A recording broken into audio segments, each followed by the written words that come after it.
Live from our 7 Tasmania studios, your nightly news with Kim Miller begins now. Good evening. Sorell Mayor Kerry Vincent has announced a switch to state politics, nominating for the upper house seat of Prosser. He's being backed by the Liberal Party, locking in a replacement for Jane Howlett.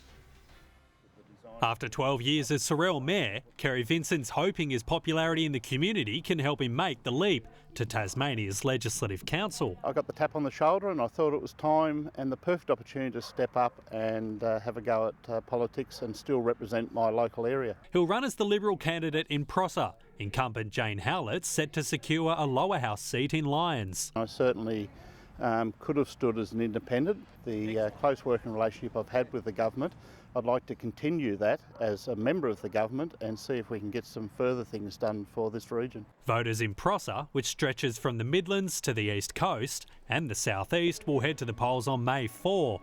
It's the headliner on a fight card also including Hobart and Elwick, with March's lower house election a recent memory. The Liberals have really taken Tasmanian for granted, suggesting that they would come back with a majority.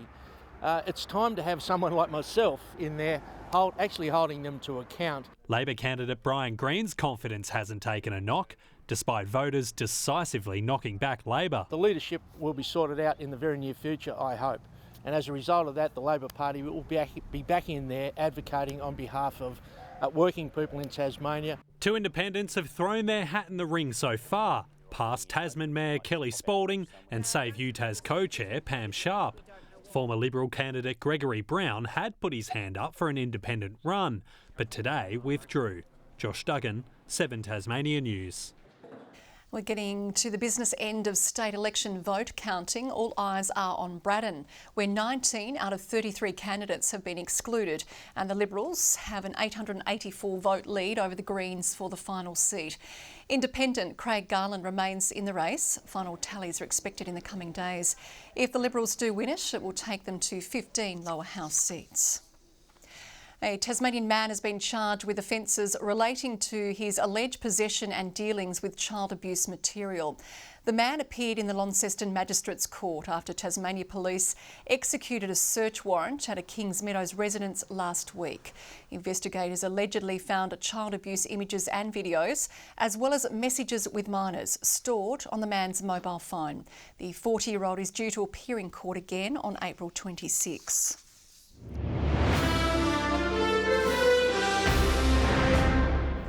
Police have launched a criminal investigation after a Rokeby home went up in flames at 2:30 this morning. Tasmania Police believe the South Arm Road property was deliberately lit. The blaze closed down nearby roads for several hours as emergency services scoured the scene. The house was vacant at the time, with no injuries reported, according to authorities. Tasmanians are being urged to take in a stray. Local animal shelters continue to be swamped with abandoned dogs and cats each month. They're using World Stray Animal Day to promote the benefits of pet ownership. These furry best friends are among those looking for a second chance. We probably get about 100 stray dogs a month coming in around the state. While stray animals may not be running riot in the streets, full local shelters prove they're still about for a number of reasons. There's some escape artists that have managed to escape out of their yards. Some of them are just neglected and left on the side of the road as well. The community is being urged to do its part to avoid their pets becoming another resident at the shelter. There's a priority around microchipping dogs so that if they do become stray, they can be easily be rehomed and the owners can be found. And for those who've got a little extra love to give, Tasmanians are being urged to open their hearts and homes. Have a think about giving a dog a second life and giving a second chance, and they provide fantastic lifelong companions. The most important thing for people to consider if they are thinking about adopting a stray is to remember not to judge a book by its cover. Take Butch here. He might seem big and tough, but really he's a big softie with plenty of personality. We try and keep them here for as short a period of time as we possibly can and try and get them out to their new forever home as quickly as possible. Good boy. A waggy pal forever. Victoria Risto, 7 Tasmania News. Heavy rainfall across the state earlier this week has done little to ease water supply concerns on the east coast. Taswater says despite the deluge, it has seen no increase in flow into the supply dam for Orford. Adding Stage 1 restrictions will remain in place for Tribunna and Orford, and it's not ruling out upping restrictions to Stage 2 in the near future. It's a more positive update for the north and northeast, with increased flow alleviating pressure on water supply in those regions. A driver has been taken to hospital after pranging their car into a brick fence in Inner Launceston this afternoon. Emergency services blocked off part of George Street as they worked to clear the scene. The driver was taken to the Launceston General Hospital for mandatory testing. The state is bracing for an influx of Kiwi tourists when Air New Zealand resumes its direct service to Hobart. Flights will take off between Auckland and Hobart from October, following a 6-month pause on the route. Tourism Tasmania is making the most of the announcement, with plans to roll out its latest Come Down for Air campaign across the ditch later this month. It's hoped it will encourage more Kiwi travellers to take advantage of a quick trip to Tassie. A touch of glamour has arrived in Hobart with a new cabaret show set to take the stage from tomorrow night. The international cast offering everything from circus tricks to champagne showers for the hundreds expected to come through the doors.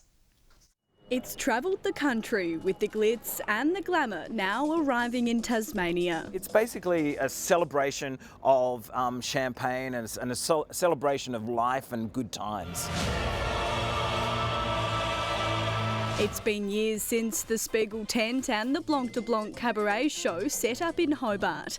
In amongst the glitter, this encore is boasting dance performances, laughs and circus tricks. Definitely my specialty is hula hoop, so I do love doing that solo number, but I love doing some of the comedy numbers as well. So I juggle large parasols and a solid wooden table with my feet. And I also get to do some comedy numbers, a lot of dancing. The Gatsby-inspired venue dubbed the perfect backdrop. It just adds that extra atmosphere, obviously, with the old feel of the tent, the wooden floorboards underneath your feet.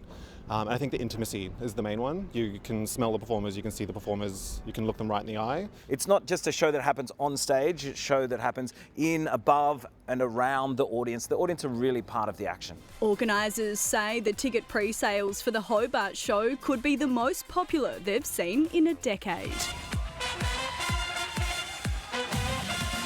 Thousands expected to take a seat from tomorrow for 5 weeks. Ruby Cairns, 7 Tasmania News.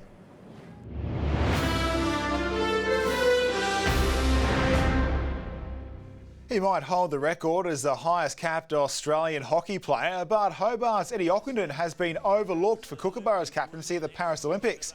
He's been leading the squad alongside co-captain Aaron Zaluski since 2018, but selectors are opting for a single skipper as they look to better the single silver medal won in Tokyo.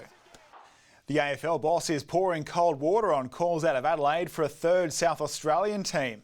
Having seen the groundswell of support for the Tasmanian Devils, Sandford powerhouse Norwood are staking their claim on the 20th licence, and they think they could join in 2028 at the same time as Tasmania.